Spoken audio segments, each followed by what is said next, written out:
Welcome to the Beyond Files, where we don't just scroll past the strange, we pause, we rewind, and we wonder aloud, what exactly are we looking at? And who's looking back?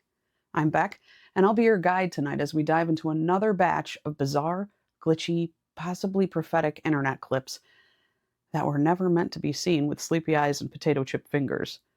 These aren't just TikToks, dash cams, or Ring doorbell anomalies. These are files, signals, fragments from the edge. While some of these are just weird neighbors with too much time in a fog machine, others, I think they deserve a closer look. If you're new here, here's how this is working now. I'm going to show you the clip.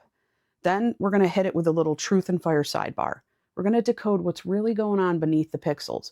And of course, I'll roast anything that begs for it because the veil may be thin, but that doesn't mean we can't laugh from the other side. So light your salt lamp, silence your skeptics, and maybe give that hallway behind you a second glance. This is the Beyond Files. So she's back. The last time I made this video, people were saying that it's my double reflection. But I'm just gonna put up my hand here. Yeah, the sage has worn off. Now, unless she's cosplaying as a haunted Madame Tussauds exhibit, something's not lining up. Look, this isn't just a camera glitch. This is what I'd call a threshold fracture. This is where a moment in time shows more than just one layer at once. In some traditions, mirrors and windows at night become liminal zones, open invitations for energies to echo through. When a figure shows up in the reflection, but not in the motion, that's not just a trick of the light. It's a non-synchronized observer, something watching, not from behind her, but from beside her in the reflection. It may not be malevolent, but it's aware. The figure doesn't mimic because it's not a mirror. It's a presence. And presence, when caught by accident, always hesitates. Next time someone tells you mirrors are just shiny walls, show them this and ask, then why is my shiny wall holding its breath? A hotel worker is alone one night after severe storms and catches this scary paranormal event. So I'm just sitting here watching Scooby-Doo. You know, it has been storming on and off all night. You can see there is nothing standing over here, right? But look.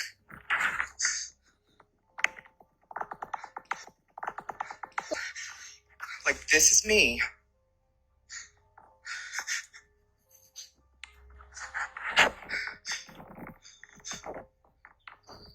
Slowed down and zoomed and you can see the apparition.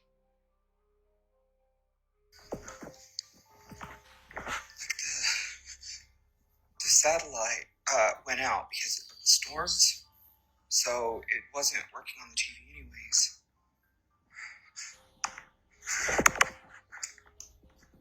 And like,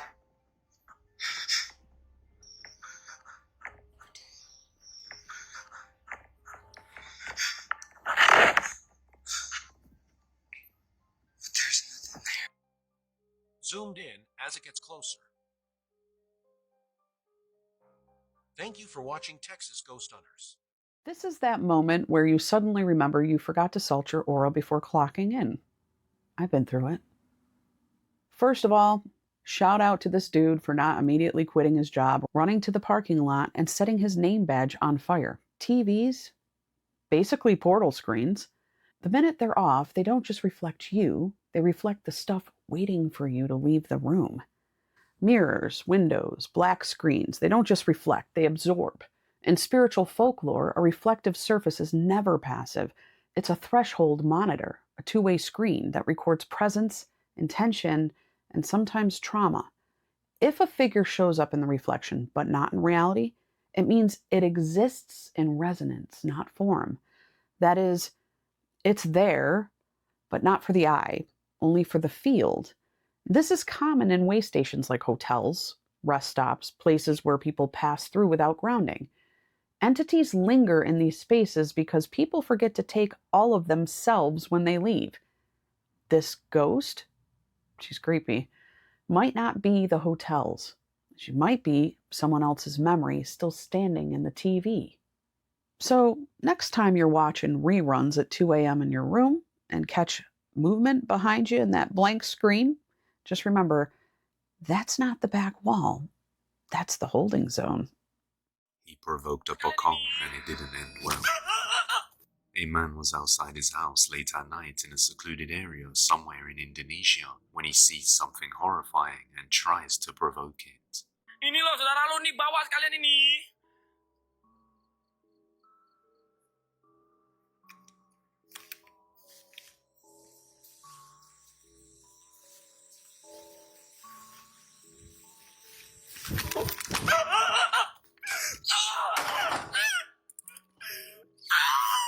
A creepy figure known as a pokong can be seen and quickly appears close to him in seconds, scaring him into his house. A pokong is said to be the soul of a dead person trapped in its burial shroud, tied with knots at the head, and usually hops around and is considered dangerous, as they may stalk you or cause mysterious illnesses, and in some cases even drain the life force and blood of its victims.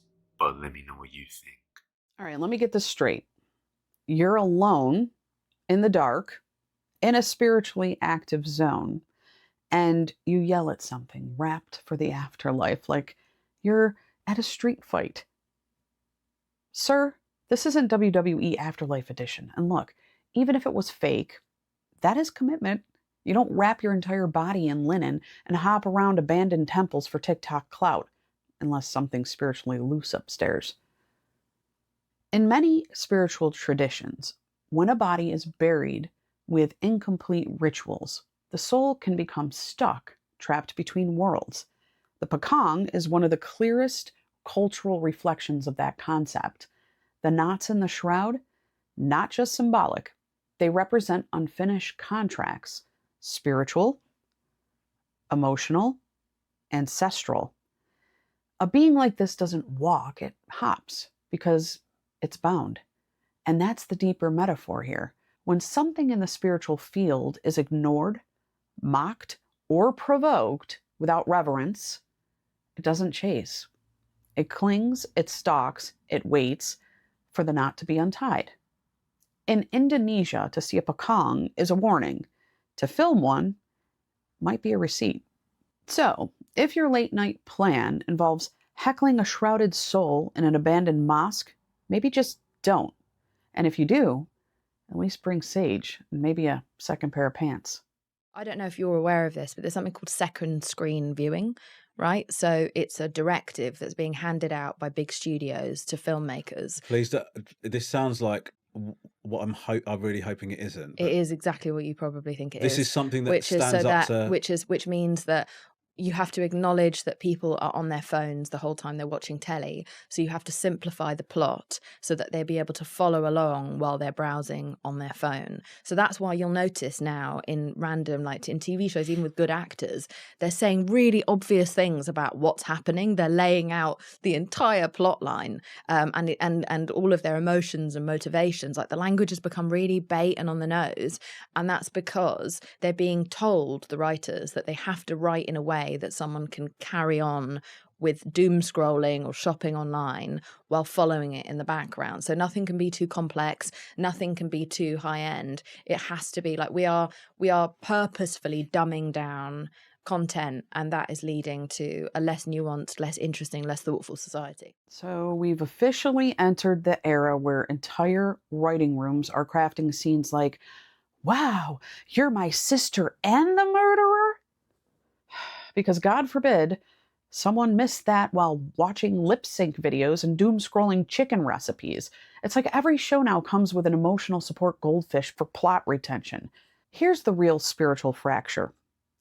This isn't just lazy writing.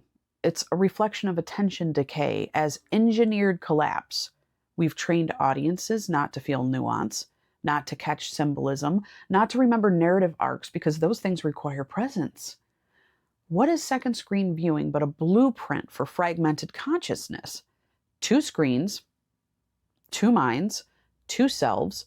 One is passive, one addicted. This is more than bad television. It's ritual erosion, language reduced to bait, stories stripped of soul. Not because we can't do better, but because it's profitable when we don't. And when we stop tending to our myths and metaphors, The veil doesn't thicken, it hollows. And what steps in after that? Something hungry, something pre-scripted. So if you ever wonder why TV dialogue sounds like a middle school play, just remember, you're not the audience anymore. You're the data stream.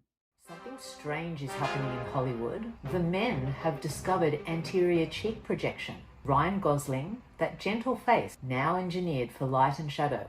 David Beckham, the evolution from rugged to volumized. Bradley Cooper, more architectural than ever. Simon Cowell, the founding father of cheeks. In 2025, even masculinity has a mid-face moment. Dr. Naomi, don't you think it's getting all a bit too cheeky? Let's pivot into the uncanny valley and then just swan dive straight in. Look, I'm not judging minor enhancements. We all deserve a little post-shadow under eye cream now and then. But this is cosmic intervention by syringe.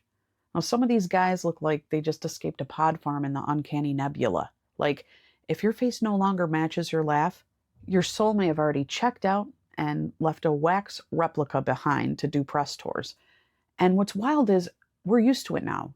Nobody blinks. In spiritual terms, the face is sacred. It's not just flesh and symmetry, it's signature. Your face carries story, lineage, memory. It's how the soul wears itself in public.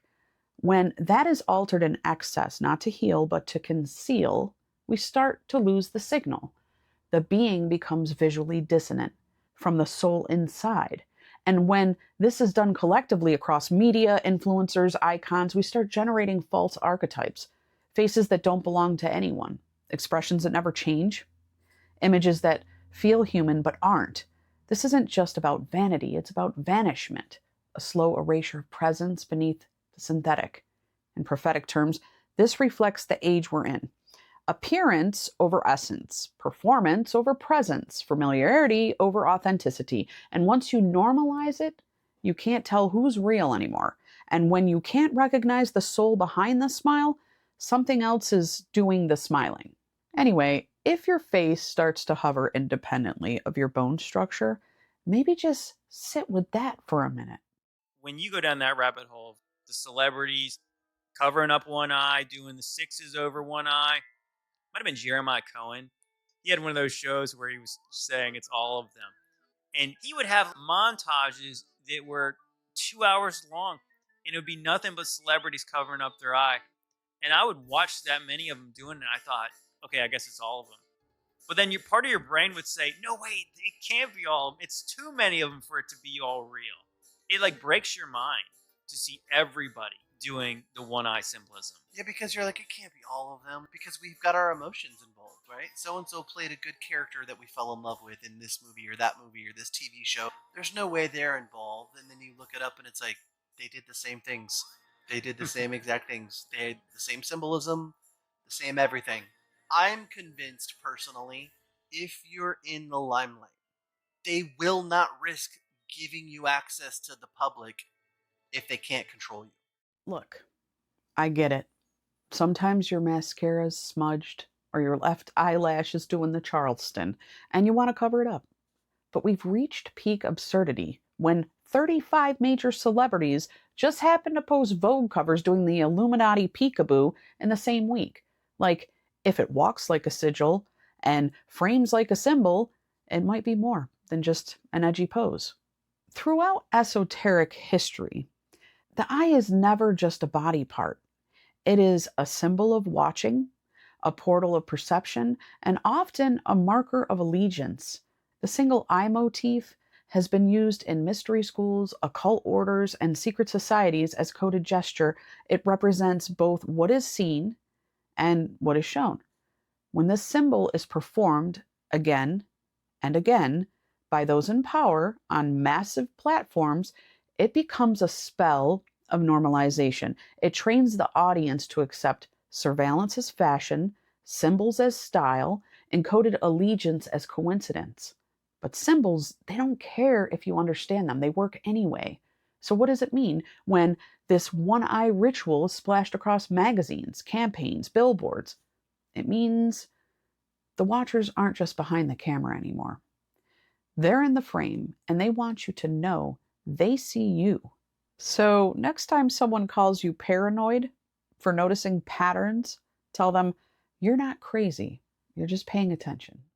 Y'all, a woman in North Carolina uploaded some crazy camera footage from outside of her house. This was taken in her backyard. She has one in her backyard, one on the side, other side, and the front of her house. And this thing was captured not only on her backyard camera, but on the side yard camera as well. They said they came home one night, they were turning into their driveway, and they saw something in the wood line. So they checked their cameras, and this thing showed up on their camera. At first, I was like, that is a creepy looking person, and then I saw the side camera view. This thing jumps on this little wall right here, and then runs away into the woods. And when you look at the proportions of this thing, it is not a human. I am not sure what this thing is, but it really makes me think about that North Carolina 911 call.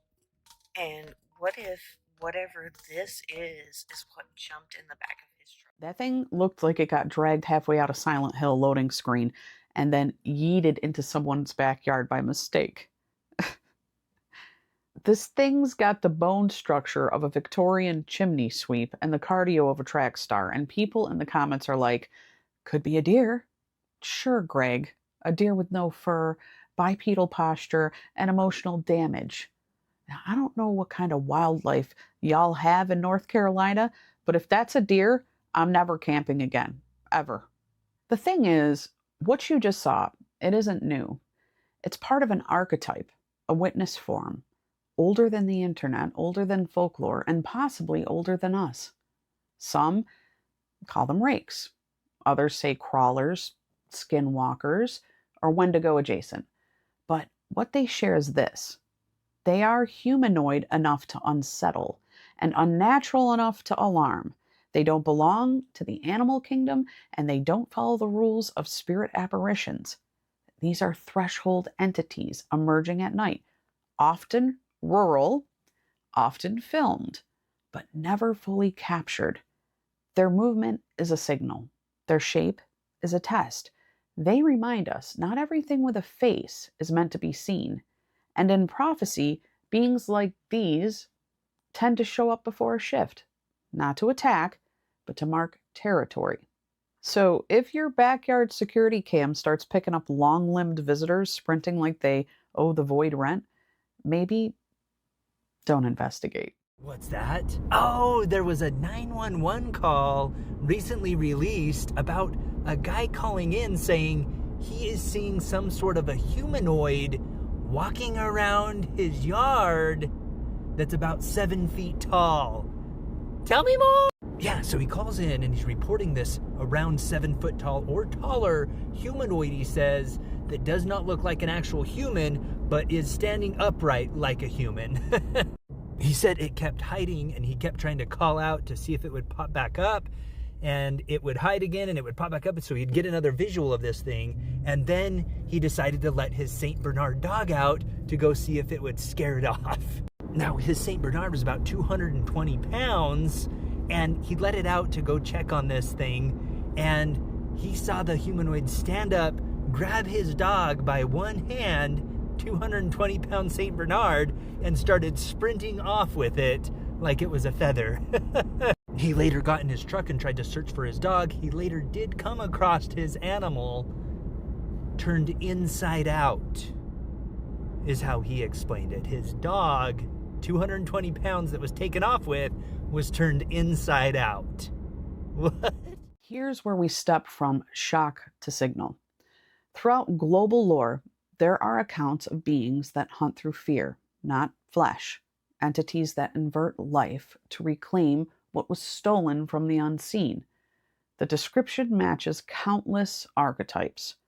The crawler, the forest wraith, even older regional myths of the night flayer. When something can lift a living creature that heavy with ease, what you're dealing with is not a physical predator, it's a dimensional one. And turning inside out, it doesn't necessarily mean gore. It can mean reversal, a signature of entities that fold energy back through itself. leaving only the husk. Its inversion as harvest. In prophetic symbolism, this represents the perversion of guardianship. The dog, the loyal protector, is undone by what refuses loyalty entirely. And it's always the same pattern. First, they test the boundaries of fear. Then they test faith of those who witness. So, word to the wise. If something in your yard stands taller than your shed and doesn't flinch at floodlights, don't send the dog. Send a prayer. And maybe pack up and move to a well-lit city. Oh, that's not bad. No, dude, you have very, very little blocks. Ah, wolf! Sorry. Ah. Oh, right there, there's a really big. Oh, man. That's on fire. It's going to start slowing down. Yeah, slow down, slow down. Oh. It's like electrical bolts coming out of his Dude, finger. It's resistance. It's going really quick. The though. blockage is like electrical resistance. It's going really quick. It's like clearing. Yeah, it's gone, it's gone, it's gone. Oh, my ribs. Sorry. Oh. Sorry. Come on, clear. Dude, holy crap. I think you're actually controlling the speed of that. What do you mean? Like you're speeding up this process. Just thinking about it. What process? The clearing Wait, you're process. right. If I feel into it, if I feel into it, it goes faster. Yeah. Get his crown. Dude, gone. Get gone, his head, too. Yeah. Okay, 3, 2, 1. What are you clearing? That's still going. Everything. He just wants crystal. Clear it, clear it, clear it, clear it. It just keeps going. It's gone. It's still going. It is? Yeah. Can you clear this, dude? It's still going. That's interesting, bro. I think your thumb on the left side is just going. Oh shit. Wow. Wow. Sorry. Wow. That's a lot. Oh wow. That's a lot, man. It's still going. Come on, go. Clear it. Dude, you've been all up in your head lately, huh? Holy crap. Now it's going. Try my ears. Huh? The sides? The sides? Yeah. Okay, 3, 2, 1. It's gone. That's amazing. Good dude, you're cleared. Shit. Doesn't this feel like an episode of Street Fighter Holistic Edition and we're just supposed to act like this is normal? Meanwhile, if I hold a quartz crystal too long in public, I get side-eyed like I'm part of a cult that sells hummus at Burning Man. And can we talk about that sound? You heard that little psh. It's not faked. It's not dubbed. You can kind of feel it in your spine, like your nervous system suddenly remembered something ancient. What you just witnessed is what mystics once called a current of intention, raw life force, manipulated with direction and charge. In many spiritual lineages, the hands are the gates. They don't just touch, they transmit. And when someone has cultivated enough internal resonance, they can literally arc the field. Electrokinesis may sound sci-fi, but it's just a modern term for an ancient act. Laying of hands, chi projection, pranic healing, magnetism, and what's more, it always leaves a sound. The crackling isn't just special effects. It's the air ionizing around intention. It's confirmation by static. But here's the deeper truth. Healing like this doesn't require spectacle. It requires coherence. The healer is aligned, grounded, attuned. The receiver is open, trusting, willing. And when both meet in presence, the veil lifts. What flows through isn't just energy, it's remembrance. So, if you hear something crackle next time your friend lays a hand on your shoulder, don't panic. You might just be rebooting. So they actually removed copper doors and copper door handles in the 1900s. And this is because the copper was antibacterial and antiviral, and they would stop diseases from spreading and bacteria from spreading. That's why all the hospitals in the 18 and 1900s used to have copper door handles and brass door handles.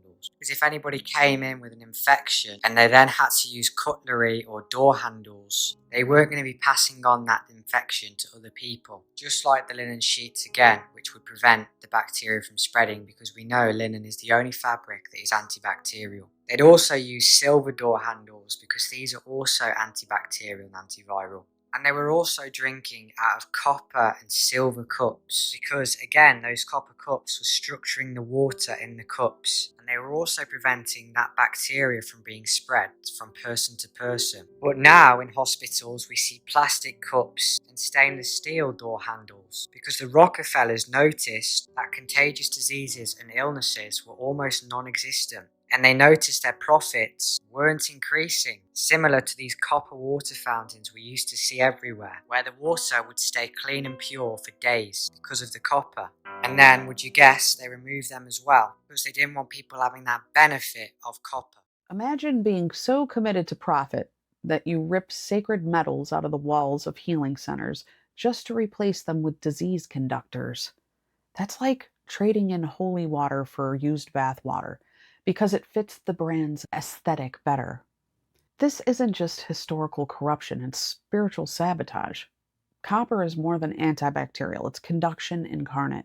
It channels energy, it grounds static, it carries intention, and it aligns the human field.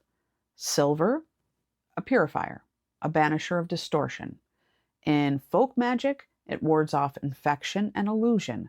Removing these materials wasn't just bad public health policy, it was ritual inversion. Strip away what heals quietly and replace it with what profits loudly and normalize it until no one remembers what came before. And that's the danger of forgetting sacred material truths. You lose the protection you never knew you had.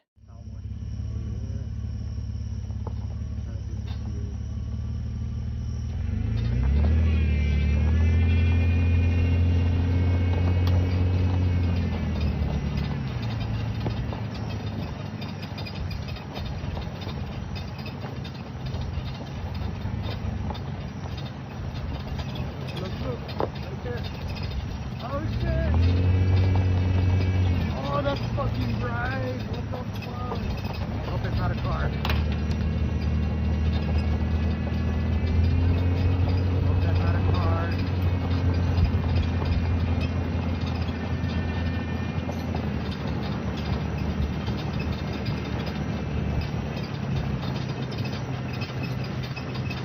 I doubt if it's a car right now. What the fuck? Where'd it go? Oh! Nothing says Texas paranormal like sprinting towards a floating light like it owes you money. The phenomenon of glowing orbs dates back centuries. And it spans every continent. The Brown Mountain Lights of North Carolina, the Marfa Lights of West Texas, the Min Min Lights in Australia, the will-o'-the-wisps in Celtic lore. But they all share one trait. They lead you, not always away, not always toward, but into something between. The orb is not solid. It's not a spirit. It's like a resonant anomaly, a living memory caught in a loop, or a scout from elsewhere testing thresholds. The fact that it keeps the same distance from the truck, that's not randomness, that's invitation. And the moment the static begins, that's your veil thinning. Whether this was a natural plasma form, an interdimensional probe, or an energetic echo of land trauma, what matters is how it reacts to attention. Now, some anomalies flee, others feed, but the orb teaches. Will you bust some ghosty myths for us? Sure, what do you got? I've just got a random list of myths that I just tell us if you think they're true or not. Orbs in photos are spirits. Bullshit. Turn off the lights in your room, slap a pillow or shake a blanket, and then take pictures. You're going to get orbs. They're not ghosts, they're dust particles, and the camera's pixelating around the dust. Cold spots mean paranormal activity. That's not true. One of the claims are that things are drawing energy in to manifest themselves. So technically that would create a warm spot, not a cold spot. Animals can see ghosts. They can certainly sense disruptions in the environment and the atmosphere. They may not be reacting to a ghost or something paranormal, but they're reacting to, this is weird all of a sudden, and I don't know why. A lot of times people are like, it's always my cat sitting here staring in this corner all the time. And Steve and me have had the fun time of opening up the wall and finding that we just allowed a bunch of chipmunks free into somebody's house. And let me tell you, they might be cute, but they are mean little whatever. Yeah, I they would are not mean. like to be haunted by a chipmunk. So let me get this straight. The guys who made a career out of filming abandoned buildings at 2 a.m. with shaky cameras and a prayer now want to demystify the very things that drew people to the show in the first place? Sir, this isn't science. This is ghost-splaining. And saying animals can sense but not see spirits, it's like saying a dolphin can hear sound but not water. Let's set the record straight from the veil itself. Orbs are not always dust. Yes, some are, probably most are, but others are energetic signatures that change shape, color, trajectory, and even respond to intention. Ask any psychic or any grandmother who's ever seen one float across a deathbed and tell them it was pollen. Cold spots have been recorded in the middle of sealed rooms, on infrared, in places with no drafts, no vents, and no logical explanation. Why? Because spirit doesn't manifest by warming up. It draws energy to appear, leaving a void behind. Animals? Look, I've lived it. Animals absolutely see. They don't just feel the shift. They bark. They run. They refuse to go in certain rooms. That is not sensing. That is witnessing. And if your dog stares at the ceiling, growling at nothing, while the temperature drops 5 degrees and your antique mirror fogs up, that ain't air conditioning, Jason. Now, don't get me wrong. I respect the boots on the ground ghost crews. But when you spend too long trying to be palatable to skeptics, you risk throwing out the actual mystery just to fit the brand. And for those of us living this, not just filming it, we know the veil doesn't need validation. It needs you to pay attention. Dogs in Chernobyl are now turning blue, and no one really knows why. Now, what you are looking at is footage captured by an organization that is dedicated to caring for the abandoned pets of Chernobyl. In fact, the ones you're seeing here are likely the descendants of the dogs left behind by the families in the 1986 nuclear disaster. But if the mutant wolves that were discovered last year to have developed genomes resilient to cancer wasn't crazy enough, recently 3 dogs were spotted that had turned almost completely blue. Now, the organization said that this was a complete mystery, but they did speculate on their Instagram saying that it was most likely them getting into some sort of chemicals. They're currently trying to catch them to investigate, so I'll keep you guys updated. Guys, this is like the real-life Pokemon evolution nobody signed up for. Chernobyl's already got mutant mushrooms, 2-headed fish, and eerily preserved doll heads in every building. And now we've got glow dogs. Give it 5 years and someone's going to ride into the woods on a fluorescent wolf, and we'll just all pretend it was normal. So what I'm about to tell you, I have never told anyone, and I don't know if I should. So I decided, after a lot of research, to remote view the Vatican. And when I did that, it got weird. Let me tell you why. So my first experience was to just go see what's inside. I heard a lot of stories about great books that they've hidden in the basement. So I'm like, yeah, let me go check that out, man. I want to see some of these old ancient texts about like UFOs and stuff like that. Well, boy, did I get my share of a surprise, because when I went down there, the first level, when you try to get in, is protected by entities. Yeah, spiritual entities. So it's like describing, if you've ever seen Cabin in the Woods, they have like a multi-level tier of different monsters that they've created. And that's exactly what it was like. Each level you tried to get past, it was a different monster, different entity. I don't know what it was, but it was like an entity. Some had wings, some had fangs, some had claws, and basically they were protecting the information that was in there, so you couldn't even read it. It was like they were just like in your face, distracting you, pushing you, trying to get you out, blocking you basically from getting the information. So it's almost a spiritual battle at this point to even get the information. They only want people that are in the know, that they can control, to have this information because it's that powerful. That's my personal opinion. You can make your own decisions, but afterwards I just stopped the remote view. I slept for like 13 hours and yeah, and then I just felt like, you know, there was just kind of a cast being put upon me as well. So what do you think? Do you think that there's something down there they're protecting? Is it just information or is it something more? Put your comment in the comments section. Universe out. Props to this guy for commitment. He went full psychic Tom Cruise breaking into Mission Impossible, The Exorcist Edition. Whether you believe his story or not, what he described fits an ancient pattern. Wherever sacred knowledge is buried, be it in stone vaults, genetic memory, or consciousness itself, there are guardians. Some are metaphysical constructs created by intention and centuries of worship. Others are living archetypes, manifestations of the fear, reverence, and secrecy that surrounds hidden truth. He wasn't fighting angels or demons. He was wrestling the consequence of containment. Because when truth is caged too long, it develops defenses. When light is buried, it learns to bite. And that's what his experience shows us. There are places even the enlightened can't enter uninvited, not because they're unworthy, but because truth must be approached, not seized. You earn revelation, you don't rate it. So maybe he never saw the ancient scrolls, but maybe he saw what keeps them alive, and maybe that's the greater secret, because some doors are locked not to keep you out, but to keep what's inside from forgetting its power.